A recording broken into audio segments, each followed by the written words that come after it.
If only I had a few days to live, what would I do differently? Um, I'd play some more because I think I have denied myself that as a kid.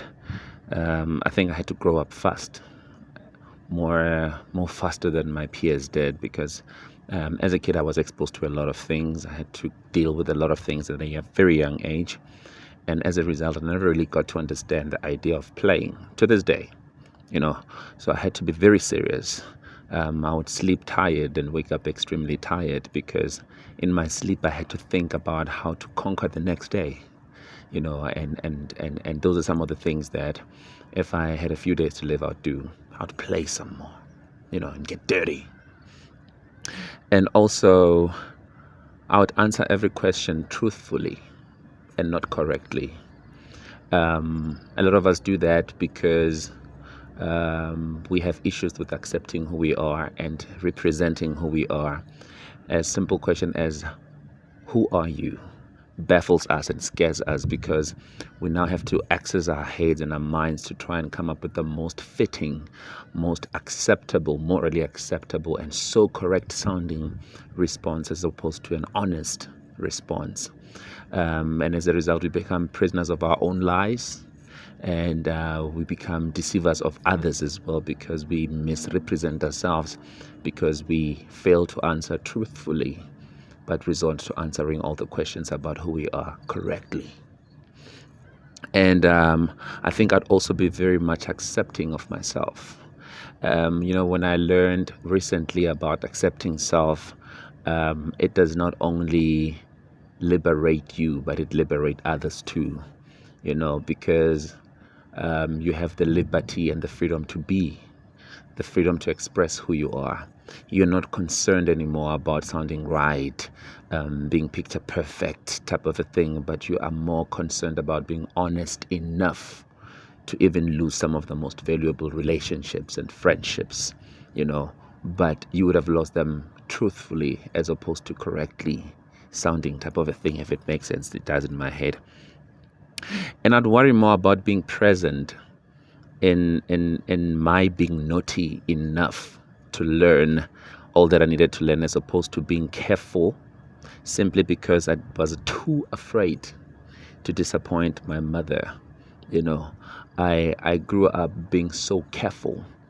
I'd look at my sisters, I'd look at my brothers, learn from their mistakes so as to counter them, and so that my mom would not feel the same way about me.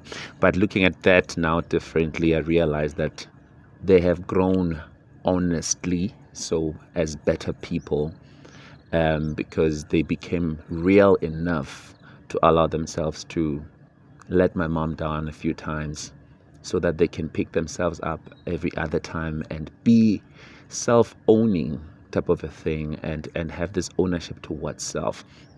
A lot of us, we actually even struggle with that because we are born in families that are dysfunctional. We are born in families that, there's always that one person that, pulls the other way when the others pull a different way.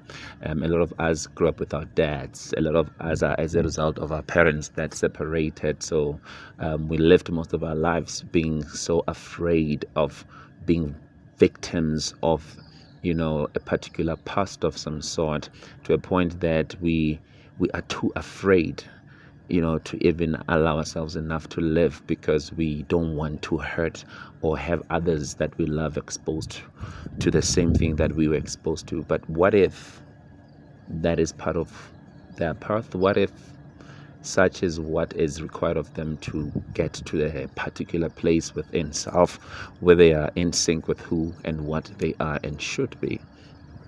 And also, I'd allow myself to get hurt as me and laugh at myself than to get hurt as someone else and cry myself, why me? It's good that we should learn from people, and it's good that we should learn from other people's mistakes. It becomes bad when it deprives you from living enough to make your own mistakes, to learn as you. I always say that you know nothing until you know something for yourself. Just because somebody has gone ahead of you and they can almost predict how you are most likely to end if you continue on a particular path. In my opinion, I don't think you should be deprived enough to continue on that journey, enough to get hurt as you, and enough to know something for you. And no matter how they can tell you the same story one too many times, the truth will always remain. You know nothing for yourself when it comes to that, you know. And I'm not saying we should disregard people's teachings, and I'm not saying that we should not take counsel from our elders and stuff. Take that.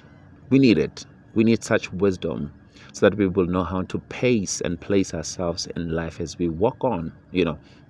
So I think I would also do that, allow myself to get hurt as me, than to not get hurt, than to get hurt as someone else and cry why. Because then it means I know nothing for myself. And I'm learning two things: that fear withholds, but love liberates. When you are fearful rather, you can't. But when you love, you can. When you are fearful, you can't live. You can't risk it. You can't liberate others. You can't let people be. When you are fearful, you can't even allow people to find their own expression. But when you love them, you can liberate them to find their own expression. When you love them, you can liberate them to find themselves through making mistakes, few rough edges here and there. When you love, you can. But when you are fearful, you can't.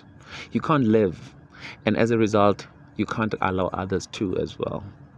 So we need to get to a point in our lives where we really confront ourselves and our fears, and just watch just how much our fears have robbed us of a simple smile, how much our fears have denied us of a simple time to play, how much our fears have denied us of the opportunity to just get dirty for no reason.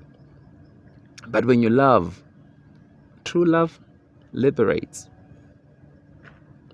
So says Maya Angelou, love liberates. Love does not deny you to make mistakes.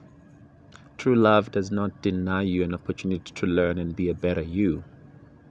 Fear withholds, and with fear you can't.